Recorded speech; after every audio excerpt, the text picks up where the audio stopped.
So, Commander, let's go over the rules of World Winter Beat for people who have not been here before. Who hasn't been here? Whose first time is tonight? We got a few out there. All right. Some Derby virgins, that's okay. So the group of girls out in front is the pack. They are comprised of blockers.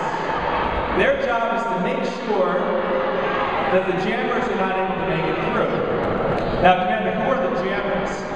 Jammers are the ones with the stars on their helmets. Those pretty girls scoring points all night. So the jammer's job is to make it through the pack, make it through the blockers, and make it out front first. And Donnie Damage is the first lead jammer for DBH. Now the lead jammer gets a couple privileges. Commander, what can the lead jammer do? Lead jammer is allowed to call out about whenever she wants. She can score some points, throw her hands on her hips, and it's over.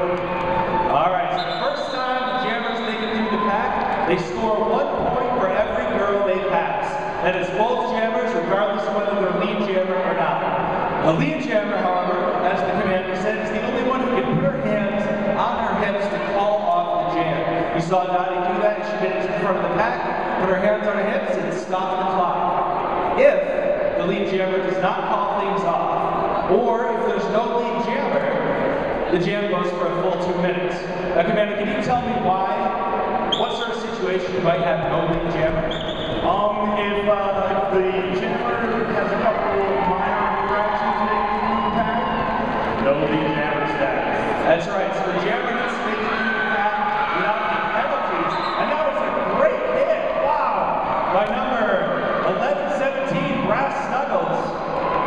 That is going to open things up for Liv Dangerously to make it out through the pack. Here she is, lead jammer for DBH. Milky makes her way out through as well. She's out there in front. Not lead jammer, of course.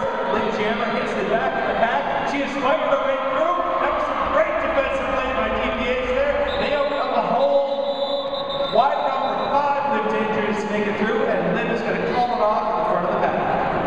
That's good strategy right there, folks. Score some points in that. The thing about the blockers is they are playing defense.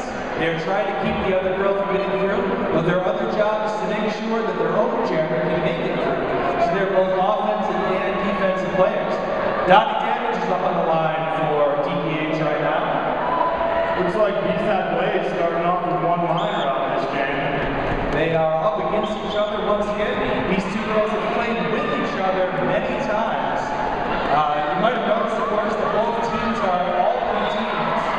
And it is B-Side Blaze, lead jammer for EST. The first 4 bouts of the season are all Albany bouts. They're going to be played by our 3 home teams in rotation. The 2 teams that win the most will be playing our championship. B-Side calls it off. Playing our championship in 2 more bouts. There's 1 more bout coming up between CCL and DBH. That's the Capital City Legislators and the Department of Public Works. That's going to be on February 19th. We hope to see you all there. And then the championship bout is on March 19th, 1 month later.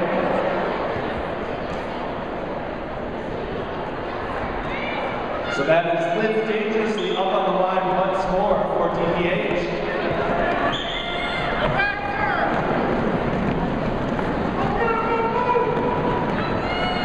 And she is going up against Betty Blitzkrieg for EST. Betty caught nice block by Joe Ricardo. That's going to open things up. And DBH's lead jammer there, Liv just in front of Betty Blitzkrieg right now. Betty right behind her. Liv throws the block, does not slow down Betty, and Liv is going to have to call it off. No points scored that jam.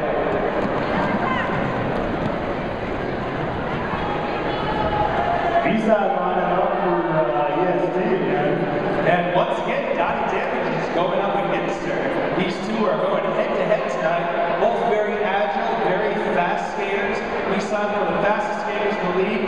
Donnie more experienced than anybody. She sees an opening. She is going to take it.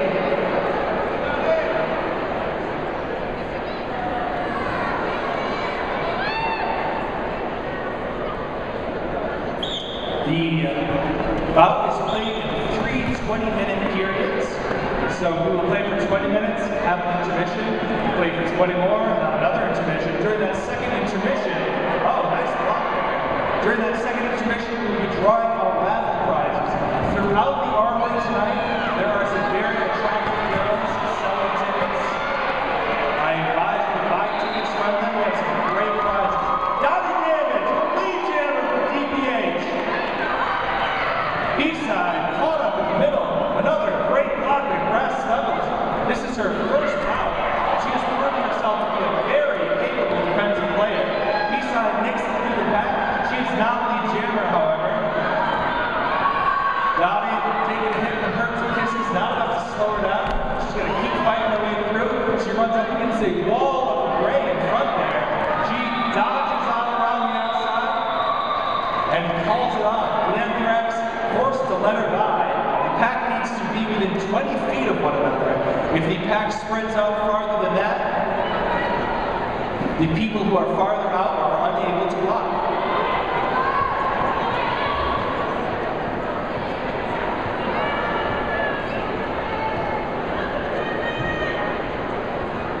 That is Jonah Arkham up there jamming for DPH.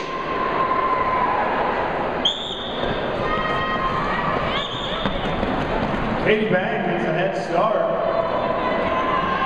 Both of these girls' first jam of the night. Oh, Katie Bang going on hard. Pushed into Hurts and Kisses by DPH there. That's going to give Jonah a little edge as she tries to fight her way to the front of the pack. Oh, but she gets knocked down hard, thrown to the inside. Both girls struggling to make it through right now. EST has been controlling the front of the pack. Joan having a tough time making it by that wall of gray. EST doing a really good job. Boom Boom and Amino up there in the front, trying to open a hole for the jammer. And they do so. Jonah Arkin is lead jammer for DPH. Made it through that wall of gray just in time. That was hard fought, folks. And what added to that, of course, the fact that Katie Bang was sent to the penalty box. She's going to be in there for a full 60 seconds.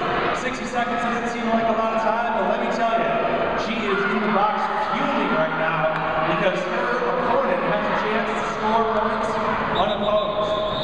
Jam pulled off by Arkham. So if the opposing jammer is in the box, Commander, how does that affect the jammer who's still out there? She can go. She can just go and go and go and score points. Every time she passes the jammer in the box, she gets 1 point for that as well. That's right. When the one jammer passes the other, that's called a grand slam. That's an additional point. So normally, on a rotation through the pack, jammer's going to score 4 points. If she can manage to make it by the opposing jammer, that's a full 5 points. That's a grand slam. You see the refs knocking on their helmets. That indicates the extra 5 points. Live Dangerously is back on out there for DPH. Katie Bang is coming out of the box to jam for EST. Good blocking going on by EST. Katie Bang on the inside. Lead jammer status for EST. Katie Bang coming out of the box. It's like she's used to being in there or something. I don't know. Not too far behind her, however, is Live Dangerously. Let's see what strategy Katie Bang takes. She hits the back of the bag. She's going to hit it and quit it. Get a couple of quick points and call it off. It's called strategy.